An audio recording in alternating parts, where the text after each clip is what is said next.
বলছিলাম যে বাংলাদেশ নতুন ভাবে জুলাই বিপ্লবের শহীদের রক্তের মাধ্যমে গড়ে ওঠা এক সম্ভাবনার ধারকে উপচিতে পড়েছে। আমরা আজকের এই দিনে আমাদের সেই সংগ্রামী শহীদদের জন্য মহান রব্বুল আলামিনের দরবারে শাহাদাতের সর্বোচ্চ মর্যাদা কামনা করি। সংগ্রামী ভাইরা আমার, কিন্তু এই বাংলাদেশের মানুষের দাবি ছিল ছাত্র সমাজ, কৃষক, শ্রমিক, মেহনতি জনতা রক্ত দিয়েছিল বৈষম্যের বিরুদ্ধে। কিন্তু জুলাই বিপ্লবের পরবর্তী আমরা যে বাংলাদেশ দেখতে পেলাম, সেখানে কিন্তু শেখ হাসিনা, ফ্যাসিস্ট, খুনিরা ছাত্র আন্দোলনের, ছাত্র জনতার আন্দোলনের মুখে পালিয়েছে, কিন্তু এখানে জুলুম এখনো কিন্তু অব্যাহত রয়েছে। বাংলাদেশের মানুষ মনে করেছিল তারা চাঁদাবাজি, লুণ্ঠন, হত্যা, রাহাজানির কবল থেকে মানুষ মুক্তি পাবে, কিন্তু মানুষের সেই মুক্তি এখনো আসে নাই। ৫৩ বছরের বাংলাদেশ, আমাদের স্বাধীনতা, সার্বভৌমত্ব, ইসলাম এবং গণতন্ত্র, মানুষের মৌলিক অধিকার প্রতিষ্ঠার জন্য মানুষ যে সংগ্রাম করেছিল, মানুষের সেই মুক্তি এখনো মিলে নাই। সুতরাং বাংলাদেশ জামাত ইসলামী আজকে সেই ইনসাফ ভিত্তিক সমাজ বিনির্মাণের জন্য ছাত্র সমাজের যে স্লোগান উই ওয়ান্ট জাস্টিস, আমাদের মসজিদের ইমাম প্রতি শুক্রবারে মুসল্লিদের জন্য যে বক্তব্য দিয়ে থাকেন, ইন্নাল্লাহা ইয়া'মুরু বিল আদলি ওয়াল ইহসান ওয়া ইতা'i যিল কুরবা ওয়া ইয়ানহা আনিল ফাহশাই ওয়াল মুনকার, এই সমাজকে অন্যায়, অবিচার, সকল কিছু থেকে মুক্ত করতে হলে একটি ইনসাফের ভিত্তিক সমাজের কোনো বিকল্প নেই। কিন্তু আজ আমরা দেখেছি এখানে নতুন বাংলা, এখানে সবুজ বাংলা, এখানে বিভিন্ন দফার স্লোগান হয়েছিল, কিন্তু মানুষের মুক্তি কিন্তু এখনো নিশ্চিত হয় নাই।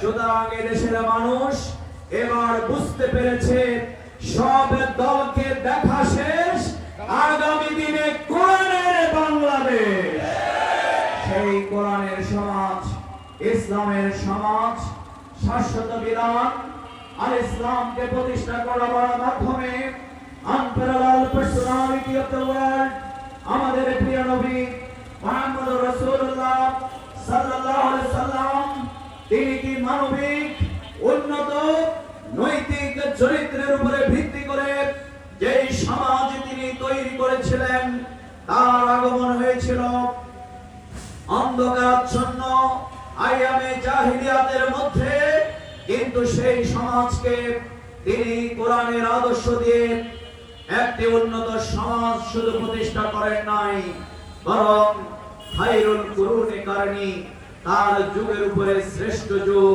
পৃথিবীর আলো বাতাস কোনদিন দেখে নাই, আর কোনদিন দেখবে না। সুতরাং আমরা সেই সমাজ নির্মাণ করবার জন্য বাংলাদেশ জামাত ইসলামী আজকে আমরা মনে করি যে আমাদের জুলাই সনদের আইনি ভিত্তিকে অবশ্যই নিশ্চিত করতে হবে। কিন্তু আজকে ডক্টর ইউনূস সাহেবের সরকার, তিনি আজকে কোন দিকে, কার ইশারায় চলছেন আমরা এখনো ভালো বুঝতে পারছি না। আমরা স্পষ্টভাবে বলে দিতে চাই, এই সমস্ত উপদেষ্টারা, দেশের যে সরকার জুলাই বিপ্লবের সেই শহীদের রক্তের উপরে দাঁড়িয়ে যে সরকার গঠিত হয়েছে, তারা যদি এই সরকারের এই জুলাই স্পিরিটের চেতনাকে লালন করতে ব্যর্থ হন, জুলাই বিপ্লবকে আইনি ভিত্তি দিতে না পারেন, লেভেল প্লেইং ফিল্ড তৈরি করে অবাধ সুষ্ঠু নির্বাচন নিশ্চিত করতে যদি ব্যর্থ হন, সেই পরিবেশ যদি তৈরি না হয়, জুলাই বিপ্লবীরা আবার রাস্তায় নেমে আরেকটি নতুন অভ্যুত্থান গড়ে তুলবে। আপনারা কি সেই সংগ্রামের জন্য রক্ত দিতে আপনারা প্রস্তুত আছেন?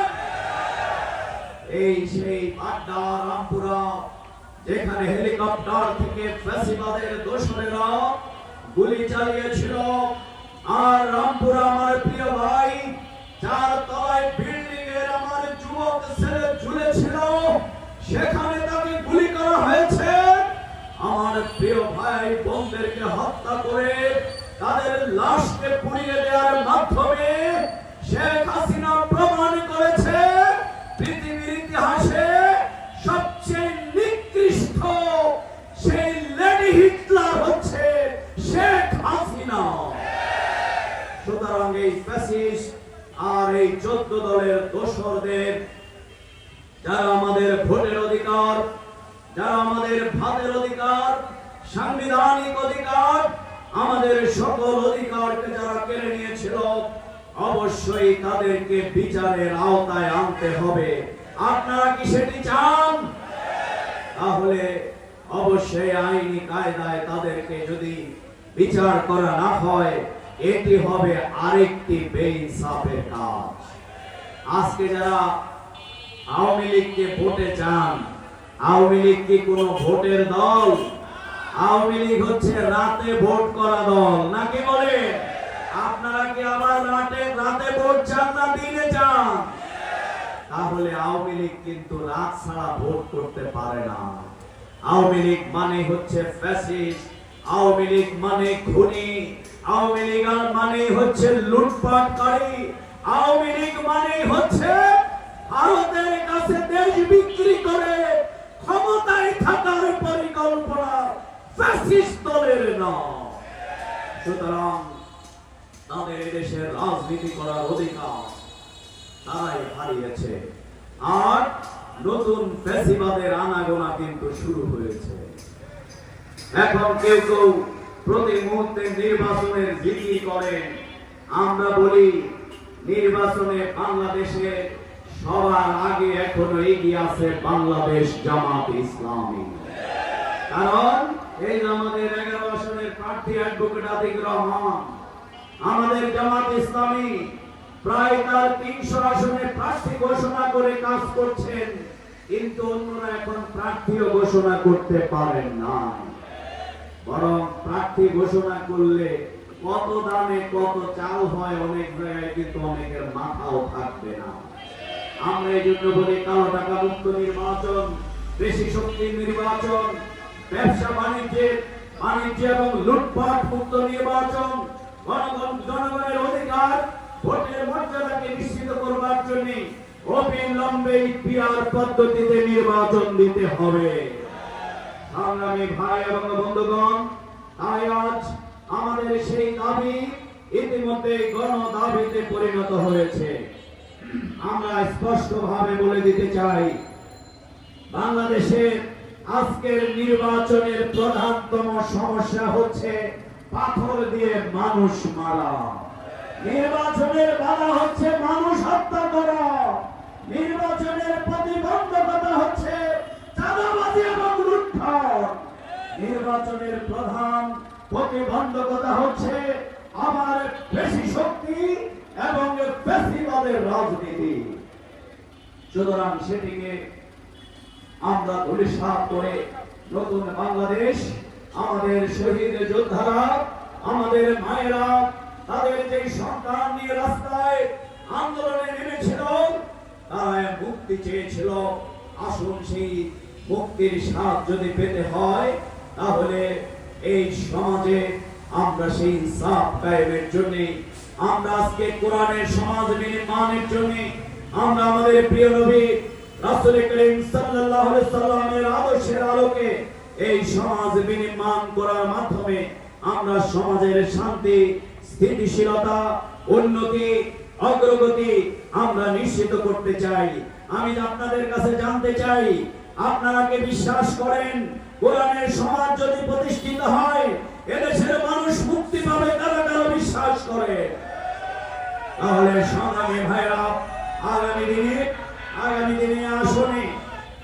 দিনে আসনে আমাদের প্রিয় ভাই ইসলামী ছাত্র শিবিরের সাবেক সংগ্রামী কেন্দ্রীয় সভাপতি, মেধাবী ছাত্র নেতা, নির্যাতিত মুসলিম জননেতা, শ্রমিক কল্যাণ ফেডারেশনের সংগ্রামী সেক্রেটারি জেনারেল, রাজপথের লড়াকু সৈনিক আতিকুর রহমানকে বিজয় করার জন্য প্রস্তুত করা হলো।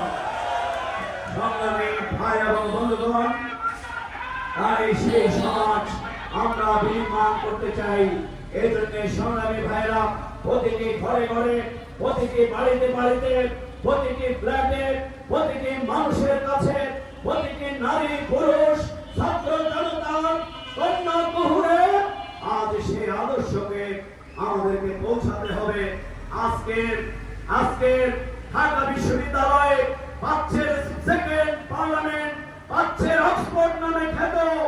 আজকে সেখান থেকে ইসলামের বিজয় শুরু হয়েছে। এটি আগামী জাতীয় সংসদে চূড়ান্ত পর্যায়ে রূপ লাভ করবে ইনশাআল্লাহ।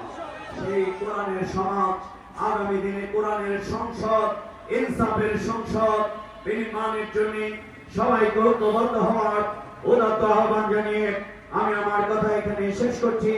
আগামী দিনের দাবি আদায়ের জন্য আপনারা কি রাজপথে